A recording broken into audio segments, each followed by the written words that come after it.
Ang mga bagong binuksang dokumento sa kaso ni Brian Koberger ay maaring nagbibigay ng palatandaan kung bakit sabik ang mga taga-usig na makipagkasundo sa akusadong mamamatay tao. Plano ng team ni Koberger na ipagtanggol na itinanim lang ang mahalagang ebidensya. Maaari kaya itong magdulot ng pagdududa? Tatalakayin natin ito. Ako si Angela Libby, ito ang Law and Crime.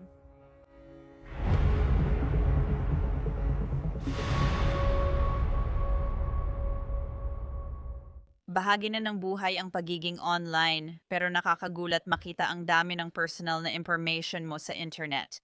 Kaya nagustuhan ko ang Incogni. Makakatulong ang kumpanyang ito na protektahan ang iyong personal na impormasyon tulad ng pangalan, numero, address, at iba pang detalye laban sa scammers at data broker. Pwede kang mag-sign up sa website ng Incogni at sisimulan na nilang alisin ang iyong data. Ilang minuto lang ang kailangan para sa mabilisang setup. Gumawa ng account at payagan si Cogni na kumilos para sa iyo, sila na ang gagawa ng lahat.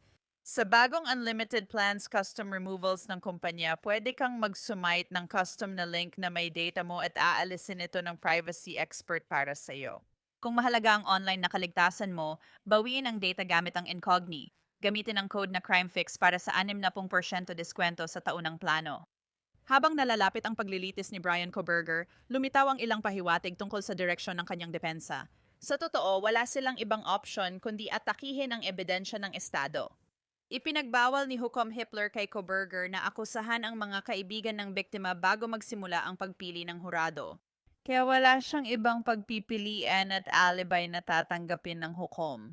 Sa kabila ng pag-amin ni Koberger ng kasalanan, meron pa rin siyang mga taga-suporta online na naniniwalang inosente siya at umamin lang siya ng kasalanan dahil naharap siya sa posibilidad ng parusang kamatayan kung siya ay mahahatulan sa paglilitis.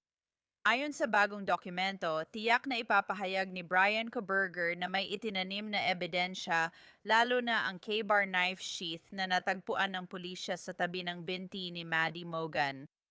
Noong Hulyo 2025, umamin si Brian Koberger sa pagpasok at pananaksak kina Maddie Mogan, Kayleigh Gonsalves, Ethan Chapin at Sana Cornodal sa King Road noong Nobyembre 13, 2022.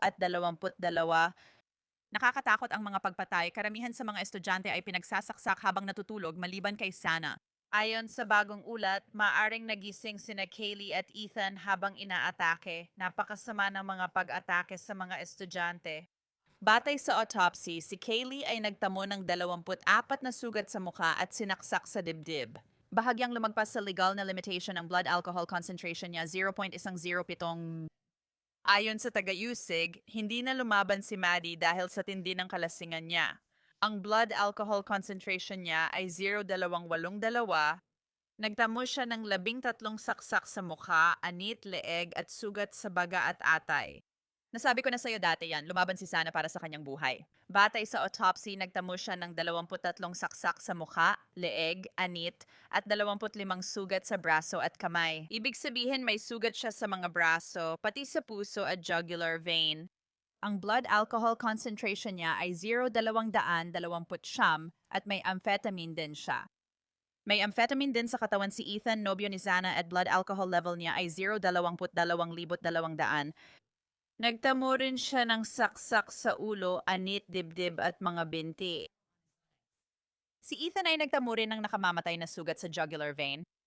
Ibinabahagi ko ito para maintindihan ninyo kung ano ang maririnig ng hurado mula sa taga-usig at ihaharap ng depensa ni Koberger. Maaring mauwi ito sa labanan ng eksperto. Tatawagin ng depensa ang eksperto na si Dr. Brent Turvey upang magbigay ng kanyang opinyon bilang eksperto sa ilang bagay na may kaugnayan sa pinangyarihan ng krimen. At base sa aking pagtalakay sa kasong ito, may ilang opinyon niya na medyo nakakagulat para sa akin habang ang iba naman ay hindi. Lalo na kung isa sa alang-alang natin ang mga pahayag ng depensa. Una, magpapatutunan si Dr. Turvey. Ayon sa kanya, inayos ang katawan ni na Maddie at Kaylee dahil mukhang inilipat ang katawan ni Kaylee at ang kaliwang binti ni Maddie. Plano ng Estado na ipatawag si Paulette Sutton, isang eksperto para pabulaanan si Turvey. Plano ni Sutton patunayan na sinadya ang pag-aayos ng katawan. Imposible ito. Hindi lang iyon ang dahilan kung bakit gumagalaw ang katawan nila ngayon. Laging binibigyang diin ng depensa ni Koberger ang kawalan ng dugo sa kanyang puting Hyundai Elantra at apartment. Binaklas ng CSIS ang puting Elantra pero walang natagpo ang bakas ng dugo ng mga biktima roon. Ayon sa prosecution, ginamit ni Koberger ang kaalaman niya sa kriminolohiya para iwasang madumihan at malinis ang crime scene. Pagkatapos, nakatakdang tumestigo si Paulette Sutton. Mahalagang isaalang-alang ang kawalan ng secondary transfer sa sasakyang ginamit sa pag-alis sa krimen ayon sa eksenang tinutukoy.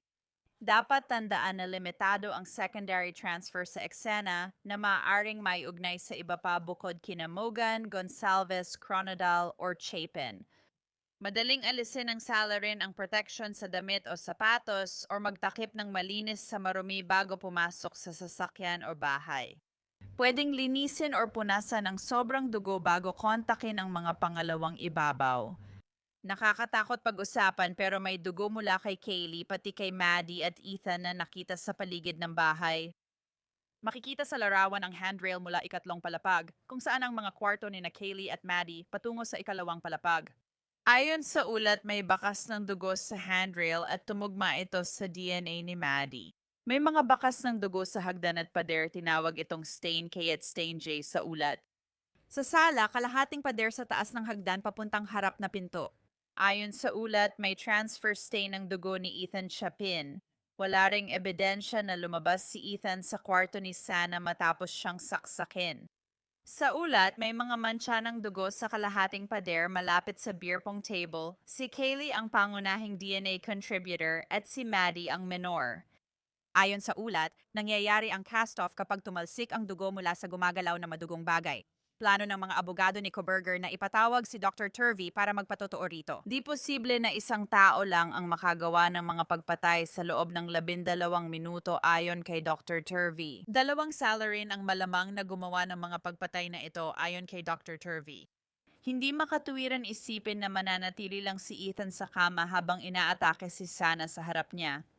Ayon kay Turvey, nagpapakita ang ebidensya at konteksto ng posibleng pangalawang salarin, hindi bababa sa dalawang suspek ang sangkot.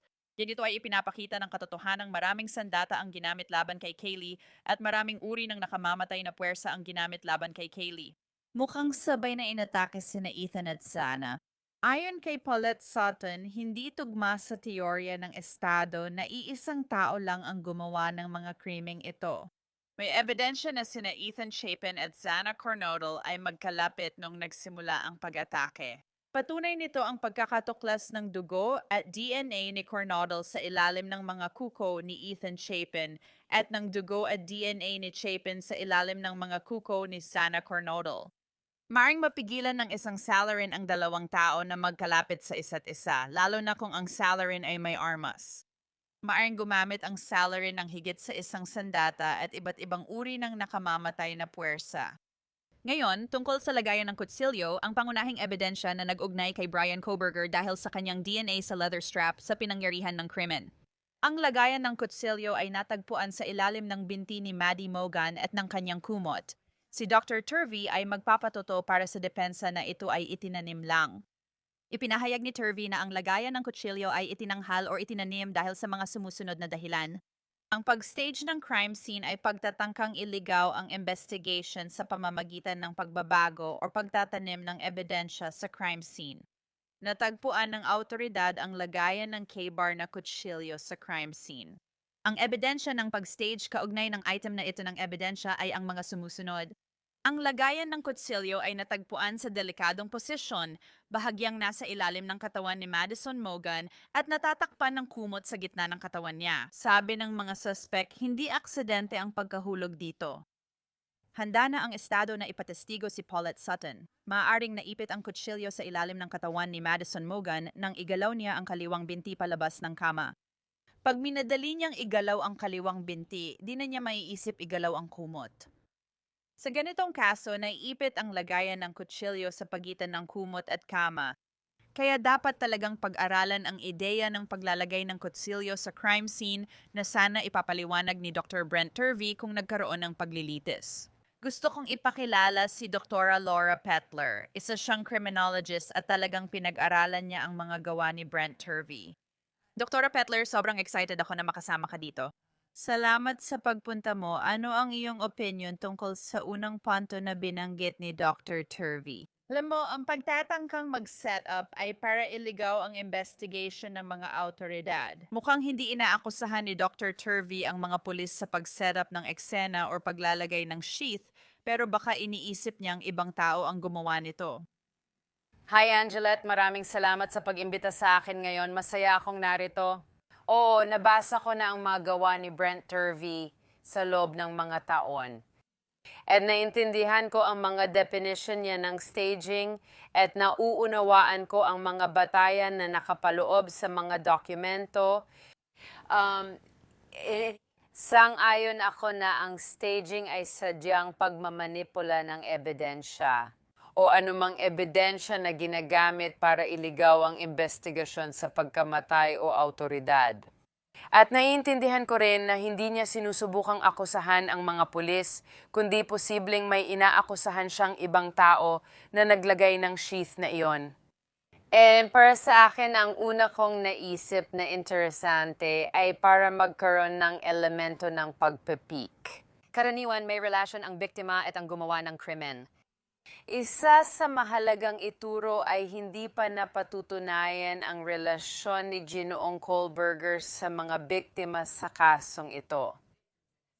Iyon ang una kong gustong banggitin tungkol sa pagpepeke dahil madalas itong may kaugnayan sa relasyon ng biktima at gumawa ng krimen. Oo, at wala talagang napatunayang relasyon sa pagitan ni Brian Koberger at ng alinman sa mga biktima. Alam mo, naghahanap ang mga pulis at wala silang nakitang anumang connection. Sinabi na nila iyon matapos ang hatol at para sa akin interesante ito at di ko alam paano nila malalampasan. Ito ay ang katotohanang ang DNA ni Brian Koberger ay nasa leather strap ng sheath na iyon. Single source male DNA iyon, DNA niya talaga iyon. Hindi ko alam paano nila malalampasan ang balakid na iyon. Hindi ko rin alam kung sasabihin ng depensa na may nagnakaw ng sheath niya mula sa kotse. Oh, kanya iyon kasi binili niya sa Amazon. Ano sa tingin mo gagawin nila? May opinion ka ba? Hindi ako eksperto sa DNA kaya ayokong magbigay ng opinion tungkol dito. Pero sa palagay ko, bilang isang forensic criminologist, mahirap talagang magtanim ng DNA ng ibang tao sa isang sheath na pagmamayari ng iba. Ibig sabihin, kailangan mo kunin ang DNA ng taong iyon. At pagkatapos ay hindi mo ito dapat makontamina, hindi lang ng ibang tao kundi pati na rin ng sarili mo. At pagkatapos ay ilagay ito sa sheath at siguraduhin na maililipat ito ng physical sa eksena ng hindi nakokontamina. Kaya parang maraming magiging issue para sa akin kung ipipresenta ko ang ganoong bagay sa korte tulad ng paano yon, paano mo magagawa yon. At sigurado akong may iba pang mga elemento ng touch DNA na sa tingin ko ay madalas na hindi nauunawaan. Sa pangkalahatan, sa tingin ko maraming bagay tungkol sa DNA na iniisip ng mga tao. Hinin natin laging kailangang umasa sa eksperto tungkol sa DNA dahil maari naman talaga itong mailipat. Sa tingin ko, hindi yon magtatagal. Oo, nakausap ko isang eksperto sa DNA mga isang taon at kalahati na ang nakalipas. Sinabi niya, alam mo, single source na DNA. Napakahirap gawin yon. Gusto kong pumunta sa pangalawang ponto na binanggit ni Dr. Turvey. At sinabi niya, sa totoo lang, naramdaman niya, ang kaluban ay inihanda lang, batay sa dokumento, dahil bago pa at walang palatandaan ng paggamit sa balat. Pagkatapos si Paulette Sutton, eksperto ng estado, ay magpapatotoo para pabulaanan iyon at sasabihing hindi niya alam kung bakit. Iyon daw sana ang magpapatunay na may naganap na pagpepeke, sabi niya. Madali lang nitong ibig sabihin na ang kutsilyo ay bahagya lang nagamit noon o kaya naman ay binili lang talaga para sa mga pagpatay na iyon. Ano masasabi mo sa dalawang magkasalungat na argumento? Sa tingin ko, um, si Paulette ay isang napakamaingat na eksperto. Nagkaroon ako ng karangalan na makatrabaho siya at matuto mula sa kanya nitong mga nakaraang panahon. Siguro mga 20 taon na or higit pa ngayon. Isa siya sa unang guro ko kaya kilala ko si Paulette at ang kanyang trabaho. At pagdating sa tulad ng bloodstain pattern analysis at crime scene reconstruction, alam ko na ang mga opinion niya ay nakabatay sa pisikal na ebidensya at sa mga bagay na nakikita at hindi niya ito pinalalaki at palaging may basehan at connection sa mga bagay na may saysay. Para sa kanya, madali lang magbigay ng opinion sa simpleng bagay lalo na kung bago pa lang at hindi pa gaanong nagagamit. Ibig kong sabihin, iyon ang nakikita niya sa eksena, sa ebidensya, at direkta niyang mapapatunayan ang opinyon niya batay sa isang bagay na kaya mong iugnay pabalik doon. Ngayon, ang susunod nilang argumento, or kahit papaano ang susunod na argumento ni Brent Turvey, ay, well, ang dahilan kung bakit ito ay in stage. Sa opinion niya, ito yung mga tipong labanan ng mga eksperto. Alam mo yon? Kaya ganito siguro ang nangyari. Parang yung madugong guantes ni OJ, hindi ko rin alam. Sino ba talaga ang nakakaalam ng naging resulta sa paglilitis? And ito ang dahilan kung bakit sa tingin ko baka ang mga piskal ay parang, oh, gawin na lang nating kasunduan. Ang bilis nilang ginawa ito siguro dahil natatakot talaga sila, 'di ba? Nararamdaman ni Dr. Turvey na inihanda lang ang kaluban dahil nakatalikod ito. Nakakuha lang ito ng ilang bahagi ng maliliit na patak ng dugo, maaring mula sa impact or na-aspirate. Nakakatakot habang nakapatong sa kumot na may malalaking patak ng dugo. Sabi niya, hindi tugma ang pattern ng dugo. Ipinapakita ng pagkakakalat at kapal na may mga paglipat na naganap sa magkakaibang oras, condition at tindi. Pagkatapos, sinabi ni Paulette Sutton, ang pagkakaiba ng dami ng patak ng dugo sa sheath kumpara sa dami sa fitted sheet or kahit sa comforter ay nagpapatunay lamang. Ang sheath ay napunta sa lokasyong ito, kung saan ito natagpuan sa ibang oras habang nagaganap ang mga pangyayaring nagdulot ng patak ng dugo, hindi nito pinapatunayan na ito ay sinadya o inayos sa lokasyong ito. Posibleng natalsikan ng dugo ang sheath sa ibang lugar bago ito dinala dito. Kung inilipat ng Salarin ang comforter tulad ng sabi ni Dr. Turvey, posible ring nailipat doon ang sheath. Maaring ito ang dahilan ng pagkakaiba ng dami ng dugo sa nakalitaw na bahagi ng sheath. Kaya muli, dalawang magkaibang kwento ang meron dyan, tama ba? O sa tingin ko may pisikal na laban, napaka-stressful ng sitwasyon. And sa tingin ko, ang Salarin sa kasong ito ay mas pinili na makatakas kaysa kunin muli ang sheath. And para sa akin ang sheath at ang pagkakalagay nito at lahat ng iyon ay resulta ng aksidenteng pagkawala, hindi ng anumang uri ng pagpepike or pag-set up. Kawili-wili, alam mo, ayon sa teorya at testimonya, si Sana nga, alam mo,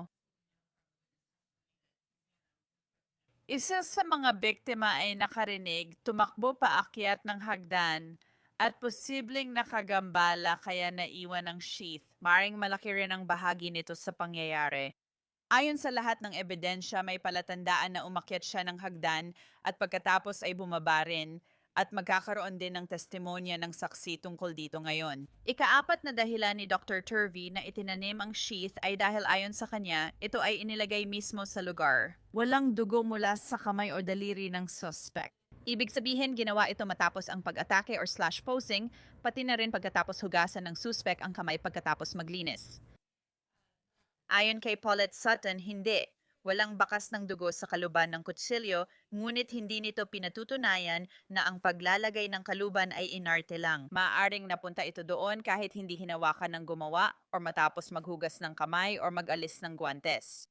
Alinmang senaryo ay maaaring magpaliwanag kung bakit walang bakas ng dugo mula sa paghawak kahit walang pag-arte na nangyari. Ibig kong sabihin, hindi ba pwedeng basta na lang itong inilagay sa kama? O Inilagay ito bago pa ang anumang pag-atake. Oo, ganun ko talaga ito naiisip. Inilagay ito at nagulat ang kalaban. tama ka dyan, sang-ayon ako sa'yo ng 100%. Para sa akin, naiisip ko na papasok ang Salarin, kukunin ang kutsilyo sa kaluban at ilalapag ito.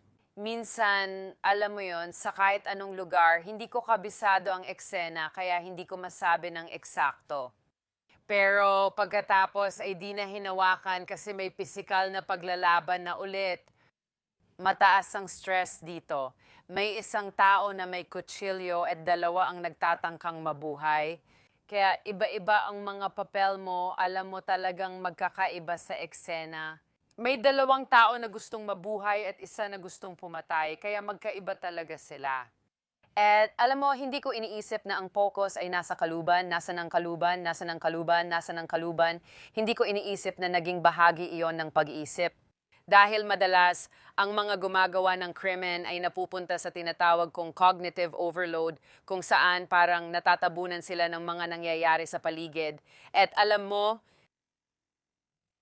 maaaring inuna niya ulit ang kanyang pag-alis kaysa kunin ang kaluban o baka hindi niya rin alam kung saan ito napunta. Hindi niya alam na baka nasa ilalim ito at madilim kaya hindi niya nakita.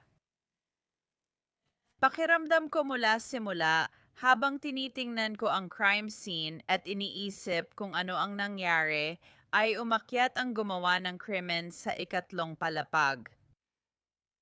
Nasa kwarto siya ni Maddie, inaasahan niyang si Maddie lang ang nandoon kaya nagulat siya nang may isa pang babae at posibleng si Sana ang dumating sa ikatlong palapag. Nagdulot ito ng kaguluhan at hindi ayon sa plano. Opinyon ko lang. And sang-ayon ako sa iyo ng 100% at iyon din ang naging opinion ko simulat sa poll at hindi naman ako masyadong nagtrabaho sa kasong ito, Angelette. Pero ginawa ko, nung una itong nangyari, tiningnan ko lang sandali at iyon na agad ang opinion ko. Eksaktong sinabi mo lang na may particular na target. Hindi niya inasahan na may dalawang tao doon, kaya dalawa ang hinarap niya imbes na isa, at narinig pa ito ng dalawa pang tao. Sa tingin ko, interesante na nabanggit mo na may ebidensya na umakyat at bumaba si Sana sa hagdan. Hindi ko alam yon. Sang-ayon ako sa'yo, at mula pa simula, iyon din ang inisip ko, isang tao lang talaga ang target. Hindi ko rin iniisip na naniniwala ang mga piskal na pumasok doon ang gumawa para patayin ang apat. Halos sinabi na nila yan sa korte. Gusto ko nang lumipat sa ideya ni Dr. Turvey na dalawang tao ang gumawa ng mga krimeng ito. Hindi lang isa ang gumawa. Sabi ni Paulette Sutton, pwedeng isa lang, alam mo yon? Kanina sa palabas, binasa ko ang autopsy results at tinalakay ang blood alcohol content lalo na kay Maddie at sa mga bata, pati na rin sa iba pang biktima. Talagang lasing sila, galing sila sa mga party, mga bar at nanood pa ng football game. May isang taong puno ng adrenaline na umaatake sa mga natutulog. Ano opinion mo doon? Pwede namang dalawa ang gumawa pero naniniwala ka bang kaya ng isa lang? Mahalaga na laging isaalang-alang ang iba pang posibilidad kapag sinusuri ang kaso ng pagpatay. And ang hindi pagsasaalang-alang sa ibang mga posibilidad ay nagdudulot ng tinatawag na tunnel vision sa mga tao na hindi kailanman maganda. Makitid ang pananaw dati kaya gusto nating panatilihing malawak ang pagtingin. Pero sa particular na kasong ito, mahalagang kilalanin na may kalamangan ang Salarin dahil may hawak siyang sandata. Alam mo, siya lang ang may hawak ng sandata. Meron siyang element of surprise at naihiwalay ang mga biktima. At gaya ng sinasabi mo, lahat ay lasing pagkatapos umuwi mula sa isang gabi ng kasiyahan kasama ang mga kaibigan. Kaya naman, may kumpletong kalamangan siya sa maraming paraan sa bawat situation sa kasong ito. At hindi ko iniisip na may ebidensya na sumusuporta sa pagkakaroon ng maraming salarin. Madalas kapag maraming salarin, mapapansin mong iba-iba ang pattern ng mga sugat. May kanya-kanya silang papel, magkakaiba ang ayos, nagko-coordina, at parang tag team silang kumikilos. Okay, parang ikaw ang gagawa nito at ako naman ang gagawa nito. Alam mo yon, at wala akong nakikitang ebidensya ng ganun. Makikita mo ang maraming bakas ng sapatos or iba pang uri ng ebidensya ng dalawang tao doon. At sa palagay ko, wala tayong nakikita niyan sa kasong ito. Sa tingin ko, interesante sana ang paglilitis na ito, pero isang hurado lang ang kailangan para hindi magkasundo ang jury. Habang binabasa ko ito, napaisip ako kung gusto ng taga-usig makipag-areglo dahil baka maging kapani-paniwala si Dr. Turvey sa dami ng atensyon ng kaso. Batay sa karanasan ko sa opisina ng taga-usig bilang isang investigador doon at sa panonood ko sa mga taga-usig habang nililitis nila ang mga kasong pagpatay, Nagpapasya sila batay sa kalidad at dami ng ebidensya at minsan sinusubukang bawasan ang posibleng mangyari sa paglilitis. Ay gaya ng nabanggit mo, baka nag-aalala ang taga-usig sa pagkakakulong sa kasong ito dahil may mga bagay na sa tingin nila ay maaring makabago ng isip ng hurado. And may isang hurado, alam mo yon, na hindi sang-ayon. Baring magdulot ito ng mistrial or iba pang problema sa mga pamilya, kaya sa tingin ko ay iniiwasan nila ang dagdag na sakit para sa kanila. Nakaka-interest ito, talagang isang kakilakilabot na kaso. Doktora Laura Petler, maraming salamat sa pagsama sa akin. Pinahahalagahan ko ito. Sana bumalik ka ulit minsan. Salamat sa pag-imbita, Angelette Levy. At isa pa, maraming napag-usapan tungkol sa dalawang hindi kilalang profile na natagpuan sa King Road, isa sa handrail sa loob at isa sa guwantes sa labas ng bahay. Plano ng mga DNA analyst ang estado na ipatotoo na hindi na ilagay sa CODIS ang mga sample dahil sa location ng mga ito sa crime scene. Hindi mahalaga ang mga sample na yon at magpapatotoo sana ang mga analyst. Yun ang dahilan kung bakit hindi sila inilagay sa pinagsamang DNA index system para sa pagkakakilanlan. At iyan na ang pagtatapos ng episode na ito ng Law and Crime. Ako si Angelette Levi. Maraming salamat sa pagsama sa akin. Magkikita tayo ulit dito sa susunod.